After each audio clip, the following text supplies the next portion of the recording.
national statement at the general debate, as well as engaged in several bilateral meetings and numerous sideline events at the General Assembly. Nwokocha said Senator Shettima will proceed to join President Bola Ahmed Tinubu to mark some event put together as part of activities commemorating Nigeria's 64th independence anniversary.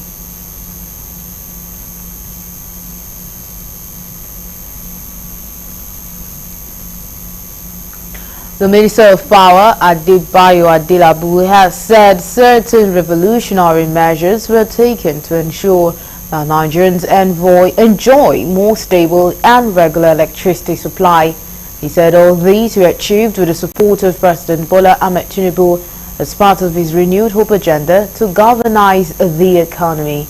Reviewing the activities of the Ministry of Power in the last 1 year on the eve of the October 1st independence celebration, the minister also revealed that more than 40% of Nigerian electrified consumers are currently enjoying over 20 hours of regular and stable electricity across the nation.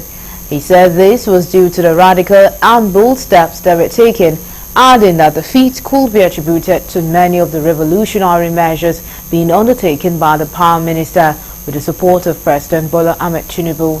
According to him, the president has consistently advocated that Nigeria could be great and achieve breakthrough in industrialization through a stable and consistent power supply.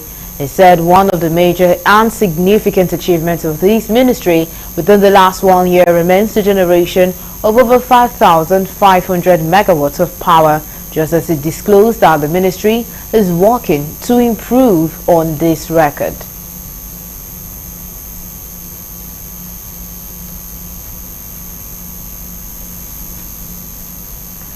As #EndBadGovernance leaders plan another protest, Nigerians are calling on President Bola Ahmed Tinubu to provide the leadership required to combat corruption and rescue the energy sector and make energy available for Nigerians. The call was made at the 2024 Citizen Summit organized by the Nation Assembly in collaboration with the Center for Transparency and Advocacy held in Abuja at the weekend. Keynote speaker at the summit, Ayokunle Fagbemi, however, urged the anti-corruption crusade to visit the energy sector in order to achieve energy security. Fagbemi stressed that the crime and criminalities entrenched in the petroleum and electricity subsectors of the energy system in Nigeria must be unraveled. He recommended that the government should provide required leadership for the Nigerian state to achieve strategic petroleum reserves for food and premium multi-spirits. Today is the 28th day of September, and we just have some 72 hours before October 1, when End Bad Governance 2.0, tagged Fearless in October protest, may commence. As logical responsiveness, we plead with the Nigerian state that the incumbent president and administration should embark on what we call disruptive research studies to bust the bubble. Executive Director of the Center for Transparency Advocacy, Faith Nwadishi, implored the National Assembly to strictly stick to their constitutional mandate of oversight by requesting relevant stakeholders to avail them with data and reports of research in the energy sector. To generate energy. Now there's the conversation for energy transition. We are taking first again. Nigeria is the first country in West Africa to set up the Climate Change Act, and we're implementing it. There is an energy transition plan, and we have said that the vehicle for energy transition is gas. How accessible is gas to the people? You know how much you buy a kg of gas? It is still not accessible. So the questions we should ask, one, sir, the laws are there. However, we can continue to advocate for that to be done until the government hears our voices and does the right thing at the right time with the right people in the right places. Now, when that is done, the scammers who are on the street today would all find themselves in jail. There's no doubt about that. That it's also a channel for Nigerian citizens, to say to the government, this is our problem.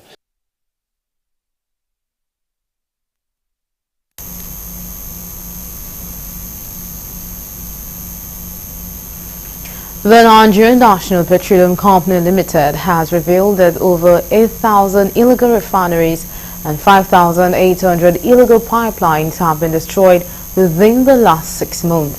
The Deputy Manager in NPCL Command and Control Center, Murtala Mohammed, made the disclosure at a one-day stakeholders engagement session with journalists covering the National Assembly in Abuja. Correspondent Kunijo completes the story. The Nigerian National Petroleum Company Limited disclosed that production of 3 million barrels of crude oil per day is achievable from the 1.7 million it is presently churning out. The Chief Corporate Communication Officer of the conglomerate, Olufemi Shoneye, said the feat is attainable with the support from all stakeholders, adding that the political will in that regard has already been provided by President Bola Tinubu with directive to relevant security agencies to tempt the upward tide of oil theft and pipeline vandalism, which according to him led to increase in daily production from 1.4 million to 1.7 million barrels per day now. He lamented that at a point, oil production went down to 900,000 barrels per day in the country before the involvement of private security agencies and renewed efforts of the military. It's critical. It shows a wellhead with an active illegal connection. This is an active wellhead. This is the illegal connection that is stealing the crude, and you can see a lot of the crude is spilling directly on the water. This is a platform with an active illegal connection. In most cases, they steal the crude here using a very large ships. This is in Imo State. For those that are familiar with Oguta, Egbema, down to Asa, to Rumokwe, this is actively happened there. It's one of the key hotspots for illegal activities. In a PowerPoint presentation on the menace of crude oil thefts and its impacts on Nigeria's economy, the Deputy Manager, NNPCL Command and Control Center, Murtala Mohammed, said the crime of oil thefts remained a serious concern. According to him, over 8,000 illegal refineries and 5,800 illegal oil pipelines connections were detected and destroyed within the last 6 months. Refineries, pipeline vandalisms, etc. River State, Bayelsa, Abia, Imo. In Delta State, we see less actually. Next. So these are the pictures of illegal refineries. This is as at 22nd September 2022. You can see the challenge is, this is in Benesede. Sometimes because of this crude oil theft, you may tend to shut in the wells. And when you shut in the wells, they will harvest the pipeline. So you either transport the crude on the pipeline, steal the crude, or you leave the pipeline without crude and the pipeline is harvested. He listed Bayelsa, Rivers, Imo, Abia, among others, as the hotspots for illegal oil business, calling for the support and cooperation of all stakeholders in curtailing the menace of illegal refineries and pipelines. High point of the event was the presentation of papers on balancing reporting and nation building, the role of National Assembly Press Corps by notable speakers. From Abuja, Kunle Ojo, Galaxy TV.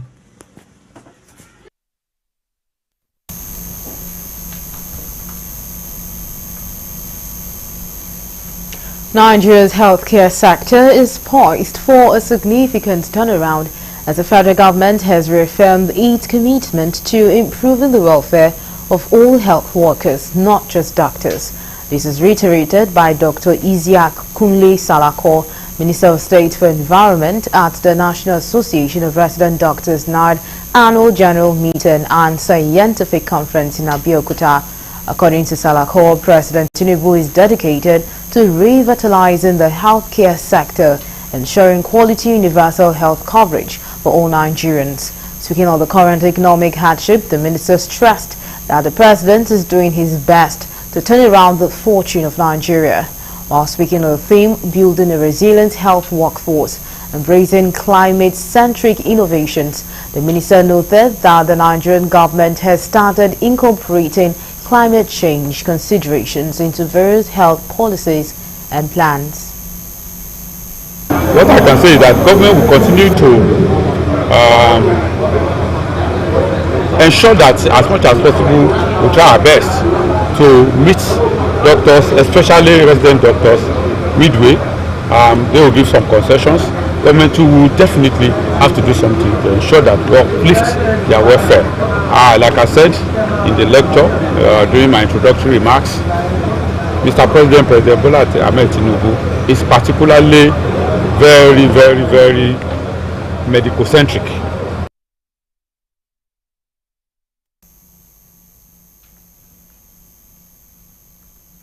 Meanwhile, the National Association of Resident Doctors is calling on governors across the country and the Minister of the Federal Capital Territory to domesticate the Medical Residency Training Act, as well as ensure the payment of MRTF to all resident doctors working in the state, with exception to Bayelsa State, who has since domesticated the act.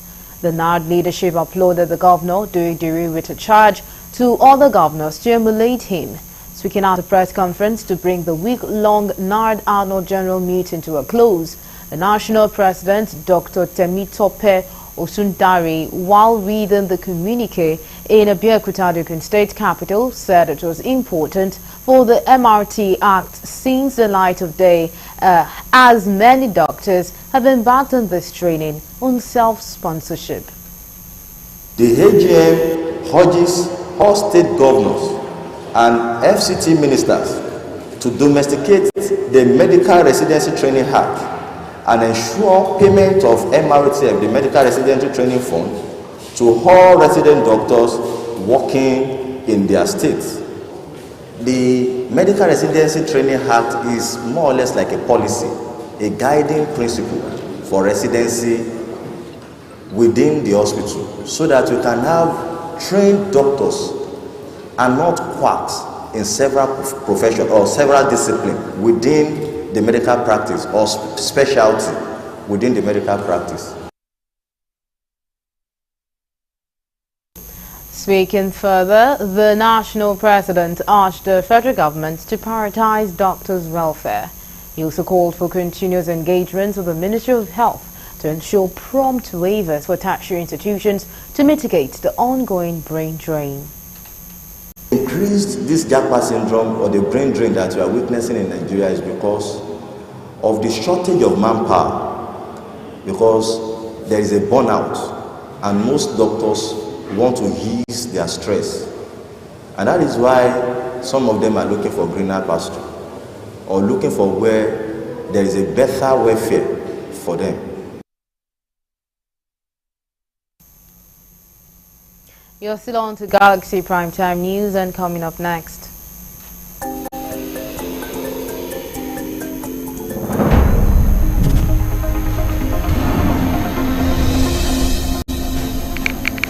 Ogun State Governor Dr. Abiodun admonishes youth against proposed protests on Independence Day, asking them not to be used to cause mayhem and disturbances. Details of these and more will come to you shortly. Please stay with us.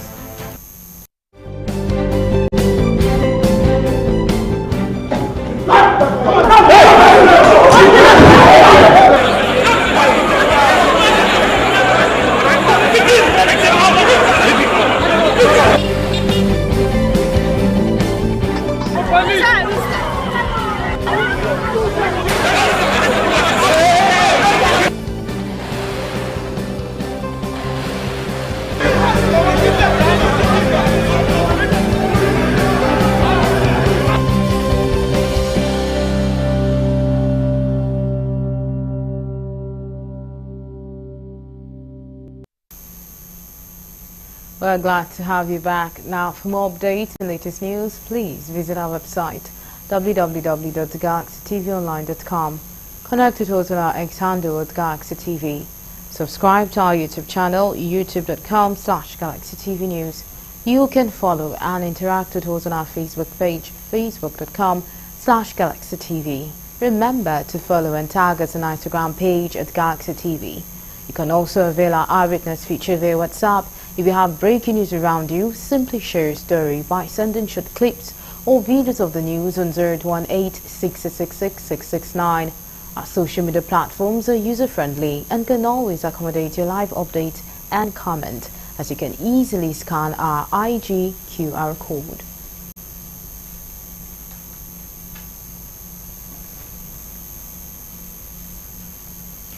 Ogun State Governor Dakpo Abiodun has admonished Nigerian youth against proposed protests and violence against bad governance on Independence Day, asking them not to be used by agents of disability to cause mayhem and disturbance.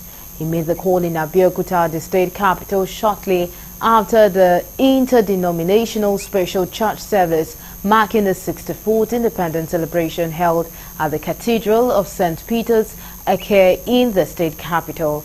While asking Nigerians to be more patient with the many initiatives and policies in the face of the current socio-economic challenges, he have expressed optimism of a better country with equal opportunities, growth and development.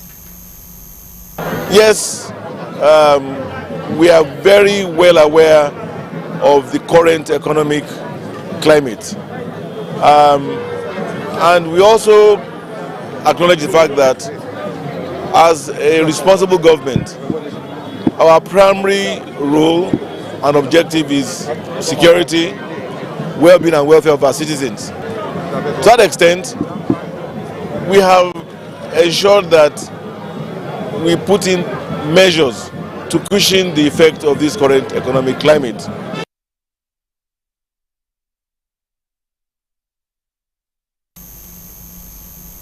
Benue State government has distributed essential items to some orphanage homes across the state as part of activities marking Nigeria's 64th independence anniversary. The orphanage home visited were donated each of the following items, such as bags of rice, noodles, biscuits, soap, sanitary pads, Izal, detergent, tissue, a cow and some cash to cater for the food need of the vulnerable children, especially on Independence Day. The items were given by Governor Hyacinth Alier and coordinated by the Bureau for Internal Affairs and Special Services Office of the Governor. The orphanage homes visited were NKST Orphanage Home, MKR TVID Orphanage Home International Makurdi, Gidan Bege Makurdi Children of Mary Orphanage Otukpo and Benue State, Rehabilitation School, APIR. The Special Advisor on Women Affairs, Honorable Scholastica Benso, who distributed the items on behalf of the Governor in Boko, said the gesture was part of Governor's resolve to provide hope for orphans and vulnerable children and also intervene on their behalf as they can lead a promising future. The Ogun State Police Command on Sunday confirmed that a 35-year-old zoo worker at Olusegun Obasanjo Presidential Library, Abeokuta, Babaji Daule, was on Saturday killed by a lion.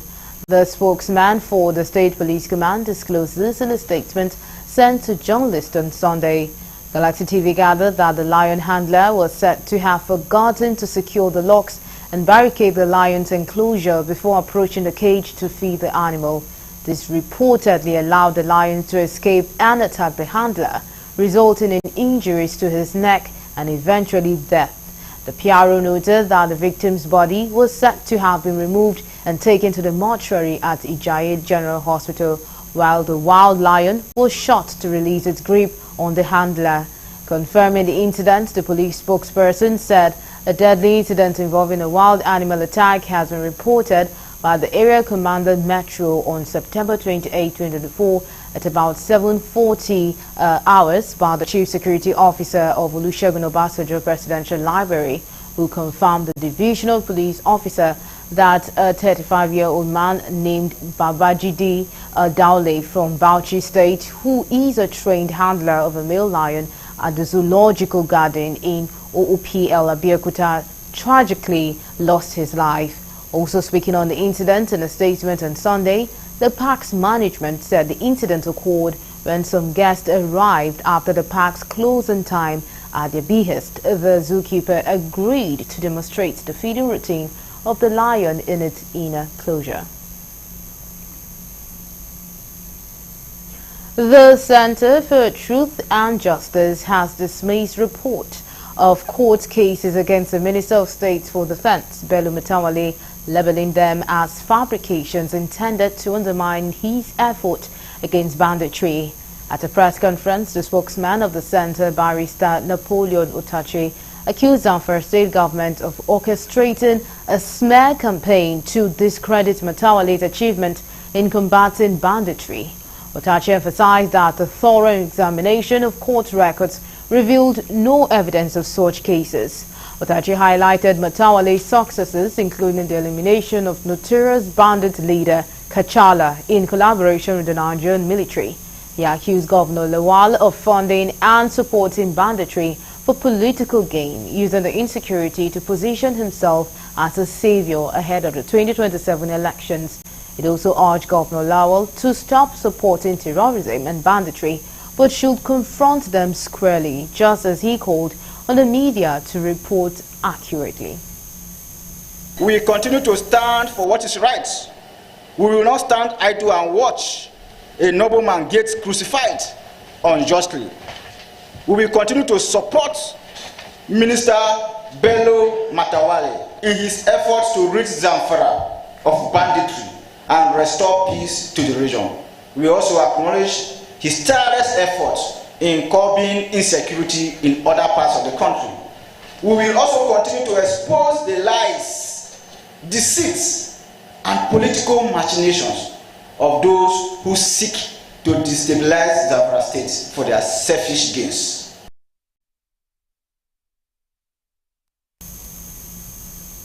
Today, a regrettable accident occurred on the Ifako Bridge en route to the Ogudu area of Lagos. The incident involved an unpainted commercial Mazda bus and a Kurupe minibus. Investigations revealed that the driver of the Mazda bus got distracted by eating while driving and subsequently lost control of the vehicle. This lapse in focus was exacerbated by a sudden brake failure, resulting in an unfortunate collision. Officers from the Lagos State Traffic Management Authority, LASMA, responded swiftly, rescuing 5 injured individuals, 1 male and 4 females from the Mazda bus. The victims were promptly attended to in conjunction with the Lagos State Ambulance Service, Lambus, and were transported to the Accident and Emergency Center located near the toll gate along the Lagos-Ibadan Expressway. In a related incident, an Acura SUV collided with 2 cows, resulting in the death of the animals and significant damage to the vehicle. The accident occurred today at Iyonu Wuru in Ward Ogudu, where a herd of cattle was crossing the highway. LASMA officers, after clearing the Acura SUV from the road to facilitate smooth traffic flow, handed the vehicle over to the police at Ogudu, a police station, for further investigation. Wife of Controller General and National President of the Customs Officers Wives Association, KOWA, Kikelomo Adeniyi, has awarded scholarships to 54 outstanding pupils from Nigeria Customs schools. The KOWA National President also distributed palliatives to over 50 widows of fallen custom officers. The visit, which took place at the Ogun 1 Area Command in Idioko, was marked by acts of compassion and support for both students and the widows of fallen customs officers. In her keynote address, she emphasized the importance of education, noting that the scholarship awards are part of KOWA's efforts to ensure a brighter future for children of custom officers. Galaxy TV News reports that each recipient drawn from both primary and secondary schools was provided with writing materials, including books and math sets, in addition to the scholarships. We're giving some students of the Nigeria Customs Service School scholarships, children in nursery to primary school and the junior secondary school and also the senior secondary school. And also we have reached out to the widow, about 50 widows today. We see them as they're still part of us in KOWA, so that from time to time we try to put them in our program. Speaking further, Adeni reaffirmed KOWA's commitment to supporting widows. She further encouraged the wives of customs officers to engage in capacity building programs, which are critical to personal development and the well-being of their families. She also urged them to embrace skills training and education. As wives and mothers, we know firsthand and the anxieties, the fears, sacrifices that comes with having our loved ones on the front line. The threat of danger is ever present. But I stand here today to encourage each and every one of you to remain steadfast, remain prayerful, continue to support your husband with strength and courage. Coming on board of UWA, there have been a lot of transformation and progress, which has actually radiated to all our women, all our wives in the service.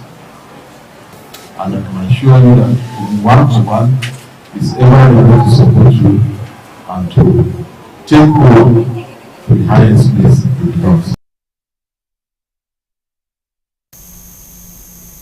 Farmers in the South have been urged to shun the transportation and importation of crops to the region by embracing a planting of tomatoes, onions, among others, to boost food production. The call was made by the chairman Edo North Farmers Association, Alhaji Momodu Abdullahi, while speaking with Galaxy News on the resolve to boost food production in the south. According to him, the southern part of Nigeria have a viable soil that can accommodate any plant, hence the need to embrace planting to ensure food sufficiency in Nigeria. And then the southerners, in the olden days, there were no food from the north, but we were having pepper, we were having the various vegetables, we were having tomatoes, we were having everything, all beans. But unfortunately, I don't know what transpired, whether it is the oil that we discovered in the house that in the south that turned our head, and then we now started to look at the northerners. Also speaking, a farmer who had recently embarked on tomato farming harped on the need for fertilizers as the farmers' chairman advised farmers to step up their game. There is no crops which cannot be grown in the south land. So as for tomato, while I was farming the tomato, my experience goes like this. When you are farming in the south, for you to get a bountiful harvest in terms of tomato, you need to edit and apply fertilizer. Come and see what we are talking. You see cassava, you see beans, you see cowpea, you see garden egg, you see pepper, you see tomatoes, you see even we are growing even zombo. Zombo we thought is not good in the south. Come and see zombo, striving here. And then what we are really appealing is please.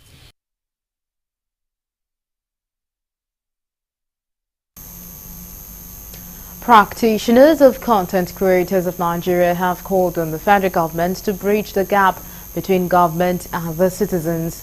These, they say, will enhance clear communication, development and growth of the country. President of the Practitioners and Ambassador of Corporate Affairs Commission, Mike Premium, made the call while addressing journalists in Abuja. He stressed the need for government to work with the practitioners, adding the organization will help educate and communicate the people with progress and program of government that are beneficial to the people. Premium said for government plans to get the rural areas, every public office holder must engage in content creation to showcase their work and achievement. He suggested that public office holders should create videos, articles, images that would tell stories of their work to equate the public with their functions and impact. It is disclosed that upcoming content creators, skit makers, influencers and models will start to have access to federal government financial assistance grant in the month of October, adding that at least 1 to 3 million naira will be sent directly into their accounts to help them buy little production materials such as cameras, lights, laptops, microphones, amongst others. As I said earlier, we need to work as one Nigeria for this country to work. We kindly call on our honorable ministers, governors, senators, and representatives to sit up and help the president achieve the Nigerian dream. We also advise that most of the public office holders should be content creators to be able to showcase your work and achievements as a public office holder, creating videos, articles, images that tell stories of your work to help general public understand what you're doing.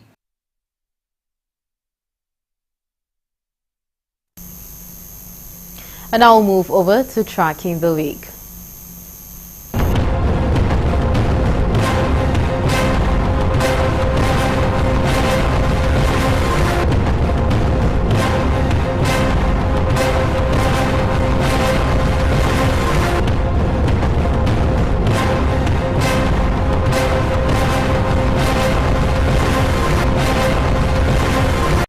Welcome to Tracking the Week.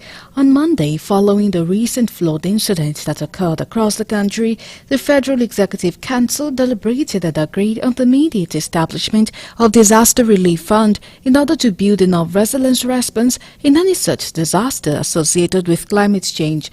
Ministers of Water Resources and Sanitation and Agriculture and Food Security entered these as part of the resolution reached at the Federal Executive Council meeting, which was presided over by President Bola Tinubu. The Minister of Finance and Coordinating Minister for the Economy also hinted that President Tinubu has advised that the Economic Stabilization Bill be sent to the National Assembly. The bill, the minister said, is a fiscal policy and tax reforms bill which emanated from the desire to open up vistas for economic development and employment opportunities. Also on Monday, Edo State Governor Godwin Obaseki has described the outcome of the September 21st governorship election in the state as a travesty of democracy. The governor made the remarks in a state broadcast after the announcement of results from 18 local government areas of the state by the returning officer Professor Farouk Adamu-Kuta. He advised citizens of the state to remain peaceful and not resort to violence. He described the electoral process leading to the victory of the All Progressive Congress candidate Monday Okpebolo as loaded with impunity. On Tuesday, the Nigerian Senate suspended plenary in honor of late Senator Ifeanyi Ubah, who passed away during the annual recess of the National Assembly. The Red Chamber resumed its plenary sessions on Tuesday following the annual recess that began in late July. Correspondent Kunle Ojo reported that President of the Senate, Godswill Akpabio, read several correspondence from President Tinubu. The communications included a supplementary appropriation bill for the Federal Capital Territory Administration, the nomination of Justice Kudirat Kekere-Ekong for confirmation as Chief Justice of Nigeria, and a request for the confirmation of commissioners for the Revenue Mobilization, Allocation and Fiscal Commission. After the formalities, the lawmakers paid tribute to the late Senator Ifeanyi Ubah by observing a moment of silence. Following the tribute, the plenary session was adjourned to honor the late senator's legacy. Also on Tuesday, Justice Binta Nyako of the Federal High Court in Abuja recused herself from the trial of the self-acclaimed leader of the proscribed indigenous people of Biafra, IPOB. Nnamdi Kanu in the terrorism charges brought against him by the federal government. The judge on Tuesday opted out of the trial following the outburst of Kanu that he had no confidence and trust in the judge for justice. Correspondent Kunle Ojo reported that in the middle of Tuesday's proceedings, Kanu jumped up from the dock and shouted his lawyer Aloy Jumako down and took over addressing the court. The Biafra Nation agitator also turned to the federal government lawyer Chief Adigboyega Awomolu-San, accusing him of doing the federal government's bidding against the law.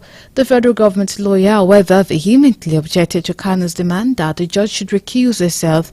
In a brief remark, Justice Binta Nyako said she would prefer another judge to handle the trial, the Supreme Court order notwithstanding. On Wednesday, President Bola Tinubu asked the leaders of the United Nations to prioritize debt forgiveness for Nigeria and other developing countries from creditors and multilateral financial institutions. Delivering Nigeria's national statement at the 79th United Nations General Assembly in New York, United States of America, it was yet another presentation of the Nigeria's leader at the gathering of world leaders, represented by his Deputy Vice President Kashim Shettima. At the high-level annual global event, Tinubu advocated debt forgiveness to encourage struggling and developing nations confront challenges of their various economies, while calling for reforms in the international financial architecture and a transparent multilateral trading system that will help the adoption of the pact to the future, to reposition economies and translate into concrete measures that provide solutions to the challenges faced by developing and least developed countries. Still on Wednesday, the Senate confirmed the appointment of Kudirat Kekerieko as substantive Chief Justice of Nigeria after screening. The confirmation follows President Bola Tinubu's letter to the Senate seeking a confirmation as a CJN. Correspondent Kunle Ojo reported that Senate President Godswill Akpabio read Tinubu's letter during plenary. In the letter, Tinubu cited sections 231 subsection 1 of the Nigerian Constitution, which empowers him to appoint the CJN based on recommendations from the National Judicial Council (NJC) pending Senate approval. The President expressed confidence in the nomination and urged the Senate to act urgently. Senate President Akpabio then referred the nomination to the Committee of the Whole for deliberation on the next legislative sitting.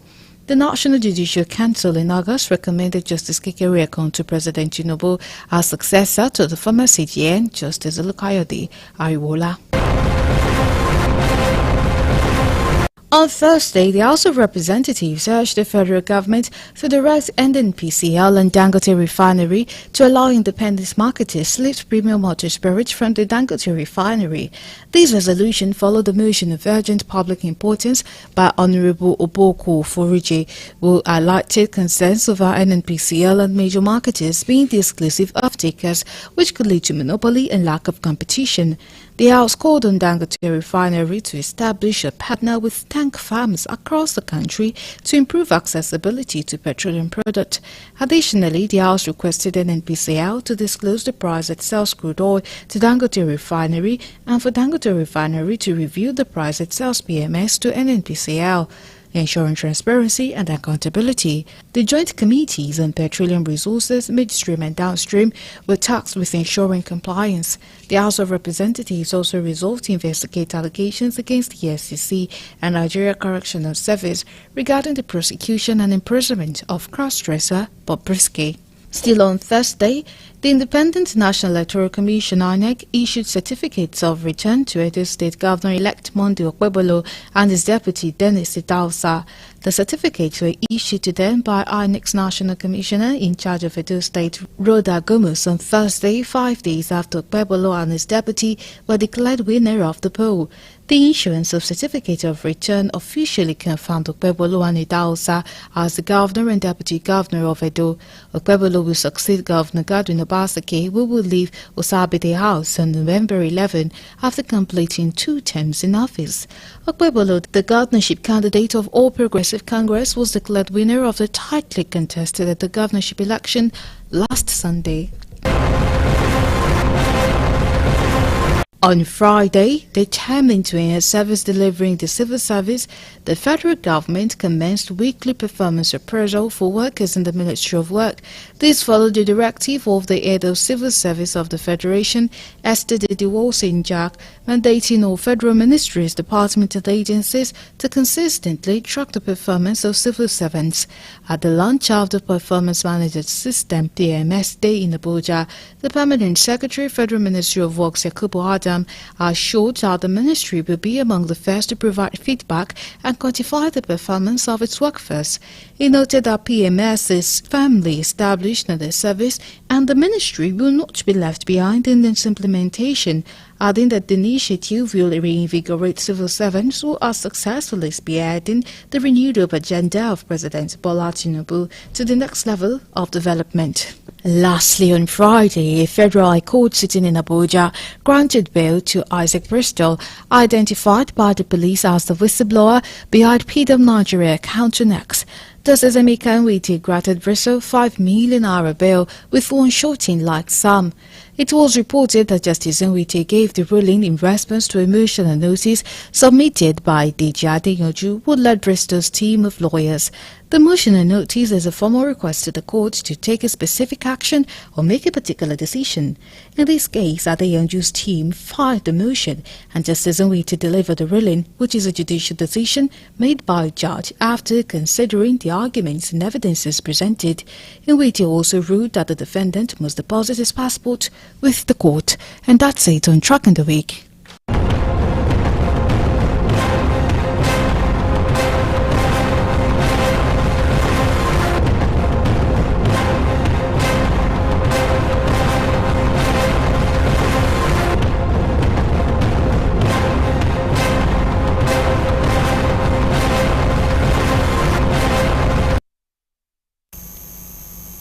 And now we'll move over to the foreign desk for more news.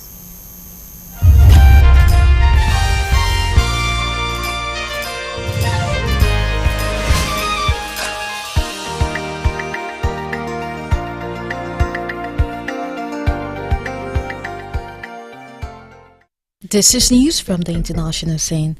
6 people have died from an outbreak of Marburg virus in Rwanda, the health minister has announced. Sabine Nzazimana has said that most of the victims were healthcare workers in the hospital intensive care unit.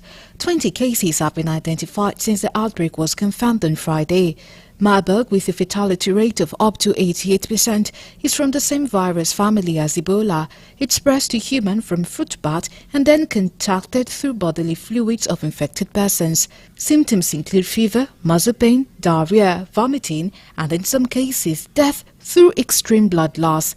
There are no specific treatment or a vaccine for the virus, but a range of blood products, drug and immune therapies are being developed according to the World Health Organization.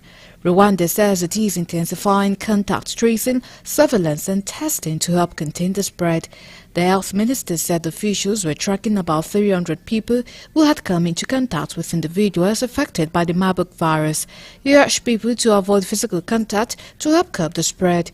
Authorities have previously advised the public to stay vigilant, wash their hands with clean water and soap or sanitizer, and report all suspected cases. Most of the reported cases have been in the capital Kigali. The U.S. Embassy in the city has advised its employees to work remotely from the next week.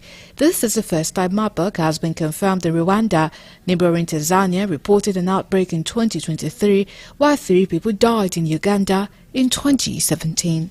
18 people have been killed in a mass shooting in a remote South African town, with a manhunt underway to find the perpetrators, police say. 2 homesteads on the same street in the town of Lusikisiki in the Eastern Cape were targeted, police said, with 12 women and 1 man killed in one location and 3 women and 1 man at a second location. The 18th victim died in hospital on Sunday, the South Africa Police Service said. Police Minister Senzo Muchuno said the motive of the shooting was unknown. In a statement on Sunday, police said that apart from the death of the 18 persons, there were no other new developments. No arrests have been made so far. Officials said the victims were relatives and neighbors in Yati village, Nogobozana in Lusikisiki. South African media reported the victims have been guarded at the house to prepare to attend the traditional mourning ceremony for a mother and daughter who were murdered a year ago.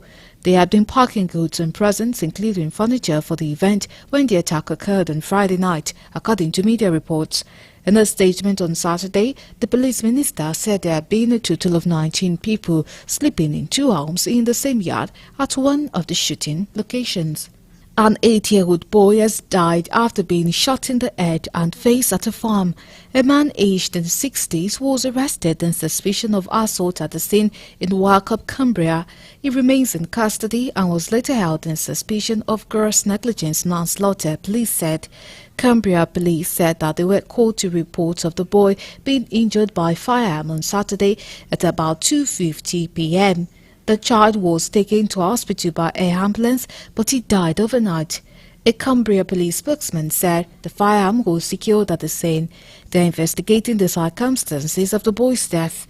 A resident of the nearby village of Bro told the PA news agency he was driving by the scene near the A66 dual carriageway during Saturday afternoon when he saw medics, police vans and a helicopter. Frank Sharman said, "I passed the farm at around 3 p.m. I saw the helicopter with its rotor stopped and medics marching up to the hill. A lot of police, maybe 5 police vans. One car was parked in the middle of an empty field. It looked all very serious. They don't usually turn out in that kind of force." The 73-year-old retiree said the area where the incident occurred in Eden Valley is very, very rural. Still on the international scene, major floods and landslides in Nepal have killed at least 148 people and injured more than 100 across the Himalayan nation, police have reported. They say more than 50 people are still missing on Sunday after 2 days of intense rainfall, which has inundated the valley around the capital, Kathmandu. About 3,600 people have been rescued. Residents say they jumped from one roof to another to escape rising waters, which have flooded thousands of homes. Meanwhile, crews are still carrying out rescues on helicopter and inflatable rafts. Despite rain being forecast to continue through to Tuesday, there are signs of some easing on Sunday. Some residents were able to return to their mud-caked homes on Sunday, while others are still cut off with major roads between towns and villages still blocked. But flash floods along the landslide have caused many deaths.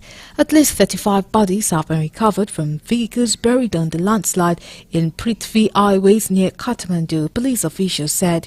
Most major motorways connecting Kathmandu with the rest of the country remains blocked in multiple places by landslides. Hurricane Helene has left biblical devastation in parts of North Korea, officials say, after it tore across 5 southeastern U.S. states and left more than 60 people dead. A clearer image of the destruction in Al-It North emerged on Sunday, where after barreling through Florida and Georgia, Helene brought torrential rain and swamped towns with floodings and mudslides. More than 400 roads are closed in the state, where 10 people have died. Homes have been destroyed, towns have been cut off, and power outages are affecting hundreds of thousands of residents. The storm has brought catastrophic devastation to western North Carolina of historic proportion, Governor Roy Cooper said, adding the supplies were being airlifted to residents. "We have biblical devastation through the country," said Ryan Cole, an emergency official for Buncombe County, which contains the mountain city of Asheville. This is the most significant natural disaster that any one of us have ever seen. Asheville, which is home to about 94,000 people, is a popular tourist destination, was largely cut off by flooding on Saturday after Helene ripped through the region as a tropical storm. Lastly, on the international scene, Austria's far-right Freedom Party is heading for an unprecedented general election victory under leader Herbert Kickler, projections say. The projections based on initial results gave Kickler's party 29.1%, almost 3 points ahead of the Conservative People's Party on 26.2%, but far short of a majority. The Freedom Party FPÖ has been in coalition before, but the second-place Conservative People's Party have refused to take part in a government led by him. Kickler's main rival, incumbent Chancellor Karl Nehammer of the People Party (UVP), has said it's impossible to form a government with someone who adores conspiracy theories. Some 6.3 million Austrians were eligible to vote in a race dominated by the twin issue of migration and asylum, as well as inflation and the war in Ukraine. Freedom Party General Secretary Michael Schindelt was delighted with the initial projection, declaring that the men and women of Austria have made history today. He refused to say what kind of coalition his party would try to build. And that's it from the international scene.